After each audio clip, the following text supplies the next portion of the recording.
This is Lived Avodah. In this series, we will explore the lives, avodah, an inner world of Chassidim who sought to live with pnimius and emes.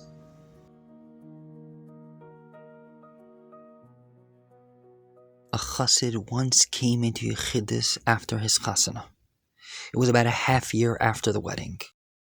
He had began building his home, a new life, a new responsibility.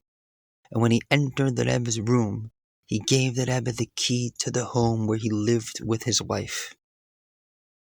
The Rebbe took the key, turned it from side to side, and put it into his drawer, and said, "If so, I am the balabayas." That Chossid was Reb Reuven Donin. And for him, those words were not only a memory from yechidus, they became the way he lived. His home was not his own. His kochos were not his own. His life was not his own. Everything belonged to the Rebbe. And from that came his force, his directness, his demand for emes, his inability to leave another yid outside. This is the story of Reb Reuven, a Chossid who gave the Rebbe the key and then spent the rest of his life trying to make sure no room remained locked. Reb Reuven Donin was born in Haifa on Yud Zayin Tevis Tov Reish Tzadik Daled, or 1934. His father was Reb Tanchum, his mother was Fega Rezel. Already as a young child, Reb Reuven suffered from difficult asthma. The air in Haifa was hard for him. So when he was very young, around 6 years old, he was sent away from home to Yisroel. He lived in Katamon, in the home of the Hecht family. It was a Yeka family that would take in children who needed a warm place to grow. This is where little Reuven spent years of his childhood. Not in his parents' home in Haifa, in another home in Yisroel. Every few months he would come back for a short visit to his parents, and then he would return again. Before his bar mitzvah, Reb Reuven came back to Haifa. For a short time he learned in a local Talmud Torah, but he didn't find his place there. So near the time of his bar mitzvah, he was brought to Reb Yaakov Moshe Kramer. Reb Yaakov Moshe lived in Kfar Chassidim. He was a Chossid. He had no children of his own, so he raised children who needed a home, children who needed someone to take responsibility for them. And in that house, the young Reuven began to form. But he did not remain there. He went north to Kibbutz Lavi. There, he worked in agriculture for about a year and a half. And there he began working with tractors. Very quickly, people saw that the young Reuven had a feel for it. He was only about 16, but he knew how to handle the machines, the weight, the power, the movement. Before long, he went to work as a tractor driver or a tractorist in Nahariya. During the week, he was in Nahariya, and for Shabbos, he would come home. This became part of his life. Here was the young Reuven Donin, driving along dirt roads on a tractor, working the land on top of heavy machines, still far from the place that he would one day reach, but already moving. Years later, Reb Reuven would speak about these days simply. He was working the land, roads, fields, building sites. There was work, there was progress, there was movement, but inside he wasn't satisfied. As much as he worked the land, a part of him remained hollow. He was not yet living as a Shemer Torah mitzvahs, but there was a pull. He felt that there had to be something more true than this. His younger brother Avram had already began getting closer to Chassidus, and whenever he saw Reuven, he would try to give him something to read, a pamphlet, a page, any Torah. But Reuven was stubborn. He was the older brother. He wasn't ready to have his younger brother teach him. Avram would push it towards him, and Reuven would push it away. Until one time he decided to take it and read the pamphlet of Chassidus. He didn't understand everything. There were words that were new to him, but something hit him. This was emes. He could feel it. Not a speech, not excitement, emes. He didn't become a different person overnight. After that, he still went back to work, back to the tractor, back to the same life. But now something had entered. And once that kernel of Chassidus entered Reb Reuven, it did not leave him alone. He couldn't work anymore. He couldn't look at the fields anymore. That spiritual itch brought him eventually to Tomchei Temimim in Lud. And there suddenly he found what he had been looking for. At first it was difficult. He was older than the regular Bachrim. He was not used to the language, not used to the Seder, not used to sitting. He had spent years under the open sky with machines, with movement, with the soil and gravel.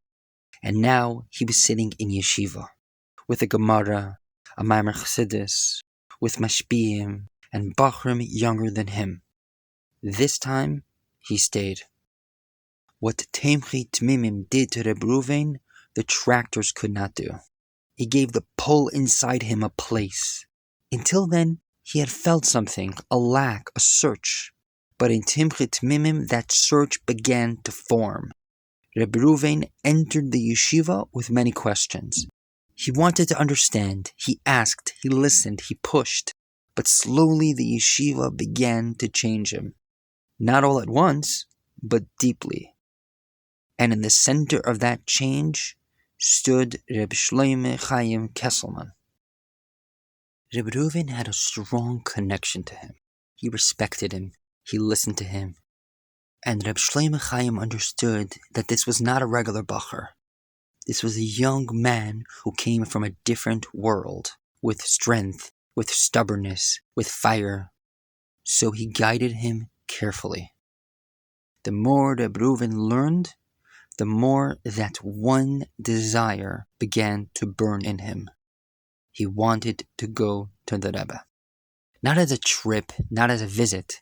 He felt that this was the truth, that he had to reach the source. But in those days, a bacher did not just decide on his own to travel to the Rebbe. Reb Shlomo Chaim did not let every bacher go. A bacher had to be ready. He had to know what it meant. He had to be prepared. Reb Reuven wanted to go. But wanting was not enough. He waited. He learned. He worked on himself. And eventually, Reb Shlomo Chaim gave him permission. Reb Reuven could travel to the Rebbe. Before Reb Reuven went into his first yechidus, Reb Shlomo Chaim Kesselman prepared him. He told him, the first yechidus that a Chossid enters into, whatever the Rebbe tells him there, that is the Chossid's Seder HaAvodah throughout his entire life. Reb Reuven heard that, and he carried it with him. He was going into the Rebbe for the first time. He expected the Rebbe to speak to him about ruchnius, learning, davening, tshuva, avodas Hashem, something deep, something lofty. So he entered the Rebbe's room, and the Rebbe asked him, do you know how to operate heavy machinery? A tractor? Reb Reuven was shocked. This was his first yechidus. He had come to the Rebbe as a bacher in Tomchei Temimim. He had been prepared that this yechidus would guide him with his primary purpose and shlichus. And the Rebbe was asking him about tractors, about heavy machinery, about the work that he thought he had left behind. During that period, Reb Reuven had extraordinary closeness in yechidus. He related that the Rebbe told him, my door will always be open to you, always. Whenever you wish, knock and enter. But even that closeness had a seder. Reb Reuven did not just walk in. He once explained how he knew he would be allowed to enter. There was a kind of understanding between him and the Rebbe. No words, no public signal. When he felt a real inner need to go into yechidus, he would wait until mincha or ma'ariv, when the Rebbe went upstairs. He would stand facing the Rebbe, and he would look strongly towards the Rebbe. When their eyes met, Reb Reuven would ask the question in his heart, "Can I go?" The answer would come quickly. A tiny movement in the Rebbe's head, so small that no one around him noticed it. Sometimes, even in the hallway of 770, or when the Rebbe saw him in the street, the Reb Reuven would feel that the Rebbe was giving him permission, as if the Rebbe was saying, "If you need to come in now, you may come in." But even then, Reb Reuven would not rush in on his own. He would wait, he would watch. When the Rebbe entered his room, Reb Reuven would look at the door. If the Rebbe left the door slightly open, Reb Reuven knew. Now he could enter. Now he would go to the door. He would knock lightly 3 times.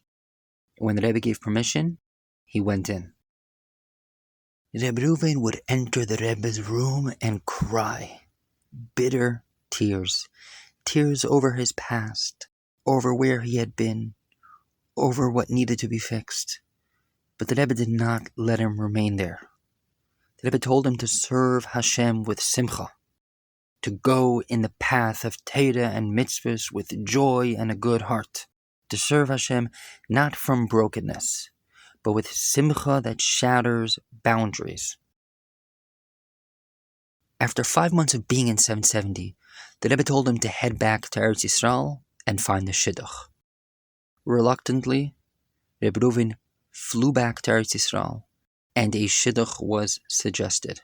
Yifka Sonnenfeld from Yerushalayim. After receiving a bracha from the Rebbe about the shidduch, Reb Reuven and Rivka went forward with the engagement, and soon after, they got married.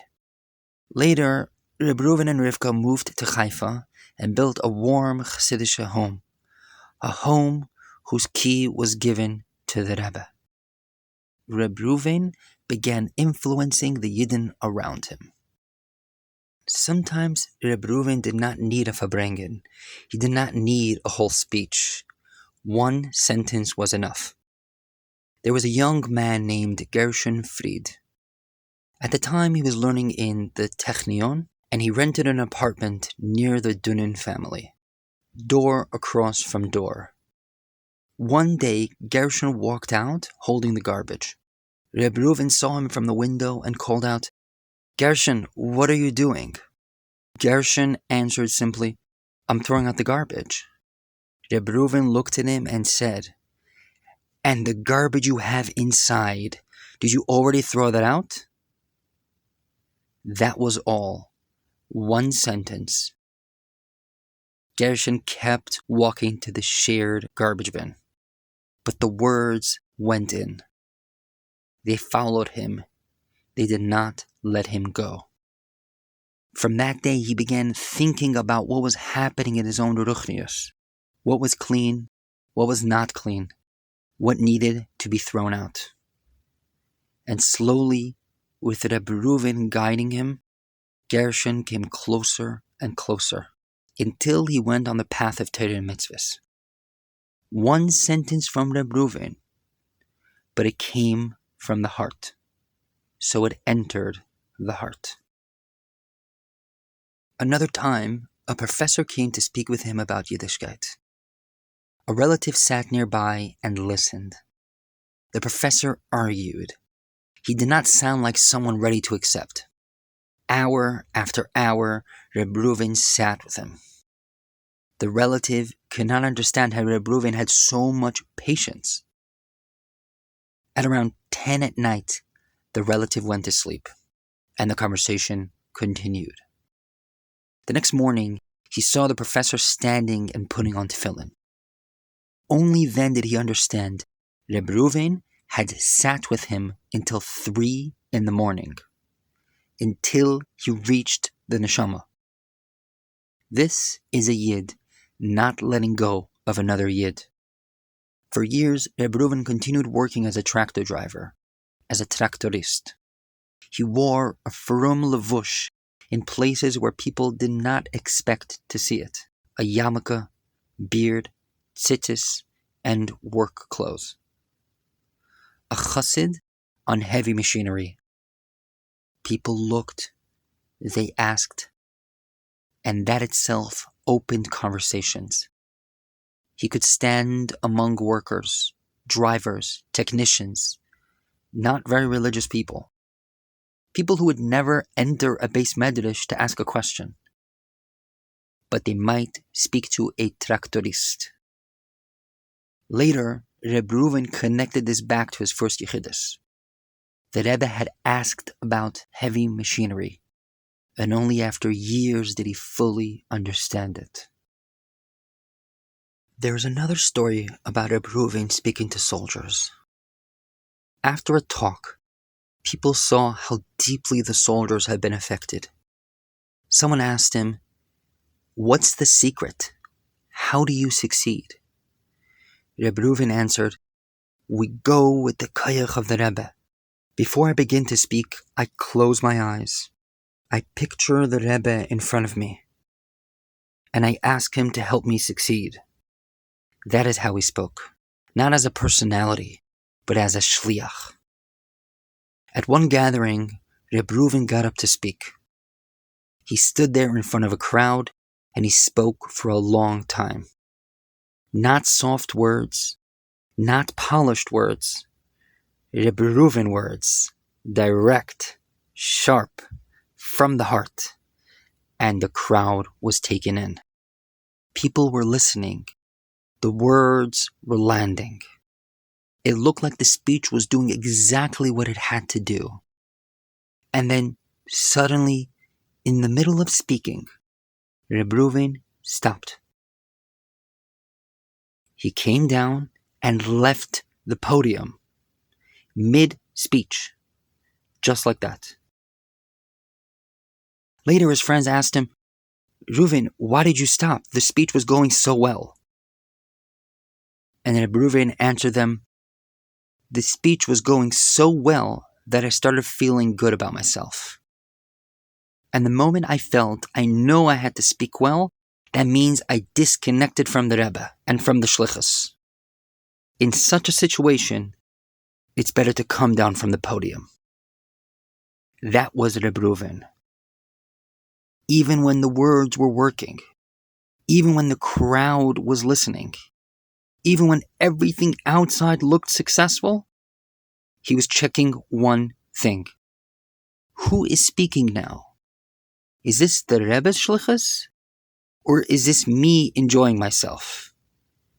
If it became me, he came down. And this is where the first yechidus became clearer. The tractor was not a side detail. It was not just a part of Reb Reuven's past. Even after he stopped working as a tractorist in the simple sense, something of the tractorist remained in him. At the farbrengen table, he was still pushing, still breaking through, still moving heavy things that seemed impossible to move. In the physical world, a tractorist knows how to press into hard ground, how to move large boulders, how to open a path where there was no path. And Reb Reuven did that with Yidden.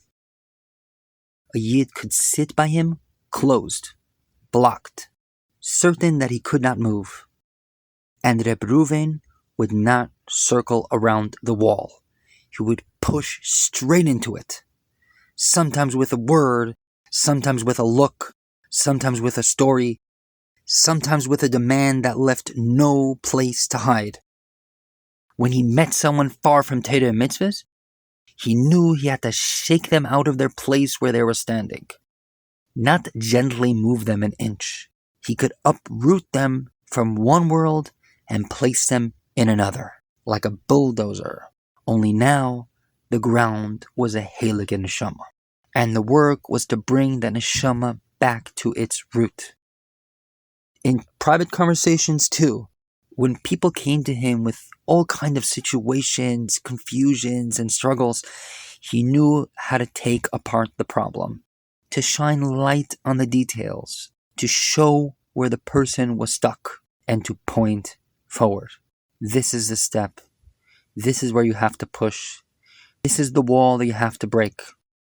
Reb Reuven himself once said that if, with Hashem's help, he merited over the years to reach hundreds and thousands of people, and many of them came closer in one way or another to Yiddishkeit, the tractor had a big part in it. Only the Rebbe saw it from the beginning. The tractor was not outside the shlichus. The tractor was a part of the shlichus. Another story that captures the Mesiras Nefesh he had for another Yid.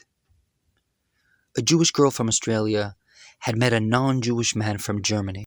They were planning to get married. The man had gone back to Germany for a period of time, and she decided that before traveling to Germany for the wedding, she wanted to visit Eretz Yisrael. She had some loose connection with Chabad back in Australia, so when she arrived in Eretz Yisrael, she decided to call a Chabad house. She just thought that Chabad would tell her where to travel, where to tour, where to stay. By Hashgacha Pratis, she was in Haifa. She called the local Chabad house.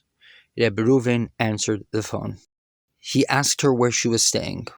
She told him the name of the place. The moment Reb Reuven heard it, he became alarmed. He knew the place. It was connected to missionaries. They would draw in innocent young people by offering cheap hospitality. So he told her firmly, "Leave the building now. I'm coming to pick you up." It was late at night, but she listened.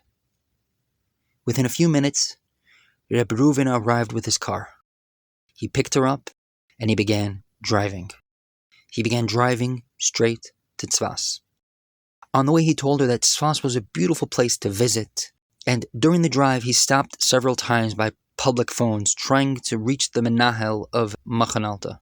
Finally, at around 11:30 at night, he reached him. Reb Reuven sounded pressured. He told him, "Do not go to sleep. I'm bringing a girl. You must receive her." They arrived in Tzfas. They arranged a place for her to sleep, and Reb Reuven went back to Haifa. The next morning, the girl came to the office. She asked for information about good places to tour.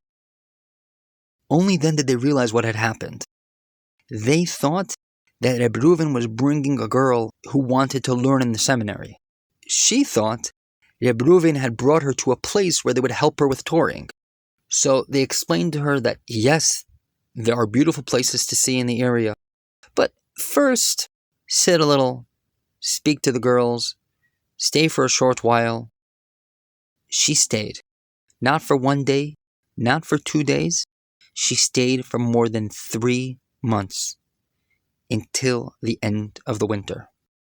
Before she left Eretz Yisrael, they arranged for her to spend the Seder by the Chabad house in Zurich. And in the end, she did not marry the non-Jew. Today, Bli Ayin Hara, she is married to a Chassidish younger man, and together they built a beautiful Jewish Chassidish home. Reb Reuven understood that a neshama was standing at the edge, so he got in his car at night. Without waiting for someone else, he went and brought her out. This is a small story that says a lot. At a family simcha, one of Reb Reuven's relatives saw him holding one of his descendants, a baby only 3 months old. The relative asked him the way people ask, "So what do you think? Who does he look like more, your father or your mother?" Reb Reuven answered with complete seriousness, "I am thinking about only one thing. I hope he will give nachas to the Rebbe." For Reb Reuven, even looking at a baby, his thought was not on family pride, not cuteness, not who he looks like. Only this: will this child give the Rebbe nachas? The Rebbe was his center. But so was every Yid. He cared for every Yid like he cared for himself. At one farbrengen, when Reb Reuven was by the Rebbe, the Bachram brought in a guest. The guest was not a stranger. He had once been a friend from yeshiva, but he settled in New York.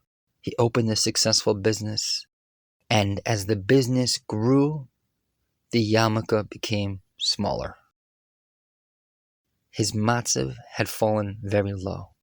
The business was even running on Shabbos with the excuse that the employees were not Jewish. The Bachrim hoped that if he would sit by Reb Reuven's farbrengen, maybe something would happen. So they seated him in a visible place near Reb Reuven. The young man himself felt very uncomfortable. He felt out of place. But the Bachrim made sure he would say l'chaim again and again. And after he was already warmed up, he decided to go straight to the point. He waited for Reb Reuven to speak to him. But Reb Reuven seemed to ignore him on purpose. Finally, the young man could not take it anymore. He climbed onto the table. In one hand, he held a bottle of mashke. On the other hand, he grabbed Reb Reuven by the beard, and he shouted, "Nu, tell me something already." But Reb Reuven continued the niggun. Only when the niggun ended, the young man looked at him and asked him to speak. Reb Reuven looked at him calmly and said, "I have nothing to tell you, only that I love you." Those words broke him. Reb Reuven sat him down next to him, and the farbrengen continued. The young man listened to every word and cried. At some point, the mashke was finished. There was no farbrengen. The young man took out his wallet and pulled out a thick bundle of bills and sent Bachrim to bring mashke and farbrengen from wherever they could find. At 3 a.m, the mashke and farbrengen arrived, and the farbrengen continued until the morning. And through all those hours, Reb Reuven did not speak to him, not one word of Yiddishkeit. At 6 a.m, Reb Reuven got up and said to him, "The night was beautiful, but what will be tomorrow?" The young man answered, "If you come tomorrow night to farbrengen again, I'll take care of the mashke and farbrengen." They decided on the spot that the farbrengen would continue the next night. The next evening, the young man came back. This time, from the beginning, he sat next to Reb Reuven. And the small yarmulke was gone, and in its place was a large yarmulke. Again, Reb Reuven did not speak to him directly. Not about good, not about bad, but in the middle of the farbrengen, the young man stood up on his own, and he announced that he was closing his business, and he was moving back to Eretz Yisrael. Reb Reuven would often explain to people how to get past the inner obstacles that stand in the way of yechidus. A person has different kochos, different pulls. Sometimes they even contradict each other. One part wants one thing, another part wants the opposite. So how do they come together? Reb Reuven would say, "We have to be bottled to the Rebbe." And he would bring the example of makas barad. Fire and water cannot live together. Fire is fire, water is water. But by makas barad, the fire remained fire and the water remained water. And still they came down together. Why? Because they were bottled to the tzivui of Hashem. And when there is bottled to the higher ratzon, even opposite kochos can work together. And Reb Reuven would live with this. A person does not need to erase his kochos. Fire can remain fire. Water can remain water. But they have to become bottle. Then everything can become a part of the shlichus. There was another side of Reb Reuven's bittul. Not only bittul to the Rebbe, bittul to a mashpia. Once, when Reb Reuven was in Kfar Chabad, he asked his driver to take him for a few minutes to Reb Mendel Futafas. Reb Mendel was his mashpia, and Reuven had something he had to ask him. So he went inside, and the driver waited outside. A few moments passed, and then from inside the house, the driver heard Reb Mendel's voice. Reb Mendel was shouting at Reb Reuven, He let him have it. After a short while, Reb Reuven came back out, and he didn't look insulted. He did not look hurt. He looked uplifted. So the driver asked him, what happened? Reb Reuven answered, "Oh, that was a good one." For Reb Reuven, when a mashpia gave him a ruchniistic slap, he did not feel pushed away. He felt cared for. And there's another story. Reb Moshe Tamari, a student of Reb Reuven, once had a strong pull to travel to the Rebbe. Reb Reuven felt that the time had not yet come and told him he didn't think he should go. But Reb Moshe kept pressing. So Reb Reuven said, "Okay, you know what? I have a mashpia, and we'll ask him." They went to Reb Mendel Futefas. During the farbrengens, Reb Reuven asked Reb Mendel about Reb Moshe's trip. Reb Mendel answered right away, "If a bacher feels a strong desire to travel to the Rebbe, he should go up and travel without questions." Reb Reuven then turned to Reb Moshe and told him to travel, and he even gave him money for the trip.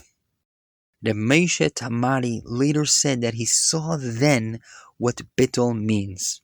Reb Reuven had a clear opinion, and he said it strongly. But the moment his mashpia said otherwise, there was no argument, no defending himself. No, but I thought, only bittul. Reb Reuven spoke very sharply about davening. He would say, Chazal established tefillah in place of karbanos. And by a karban, one wrong machshava can ruin a karban. So too, he said, in davening. A person cannot stand before Hashem and let his mind wander wherever it wants. Once, when he wanted to explain how careful a person has to be for machshava zaros in the middle of davening, he gave a mashal. Imagine a farmer working in a cowshed. He is standing there in filth, sunk up to his knees. Then the time for davening comes. So what does he do?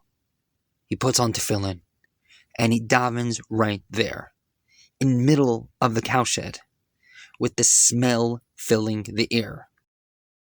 Reb Reuven would ask, "Is this giving nachas to HaKadosh Baruch Hu?" That is how he looked at machshava zaros.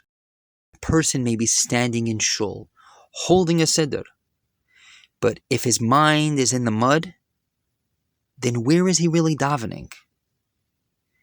And he would say another line, one kernel of pnimius is worth more than mountains of chitzenius, especially by davening. Because by Chassidim, avodas hatefillah is not mainly movement, noise, or external excitement. It is pnimius, hisbeinenus, the mind entering the words. That was Reb Reuven's demand. Don't just daven around the words. Enter them. And maybe this is the image we should leave with. Reb Reuven on a tractor, his hands covered in dust, his beard blown sideways by the wind, his tzitzis flying, the engine roaring beneath him, the ground shaking, boulders in front of him, heavy stones, hard earth, and Reb Reuven pushes forward. Not around them, through them, moving what looked too heavy to move, opening a path where there was no path. And later he did the same with people. A closed heart, a confused bacher, a yid who had fallen far, a neshama buried under years of distance. Reb Reuven pushed, he dug, he broke through. And at the center of it all, there was one question. What does Hashem want from me now? What does the Rebbe want from me now? That's what matters. Not comfort, not kavod, not being understood. Only this. What is being asked from me?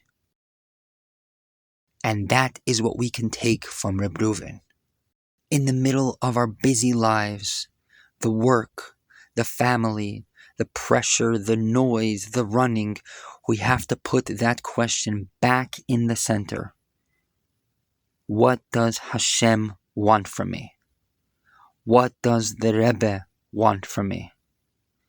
Because when the question is alive, then even a busy life can become shlichus. Even heavy stones can move, and even the hardest ground can open.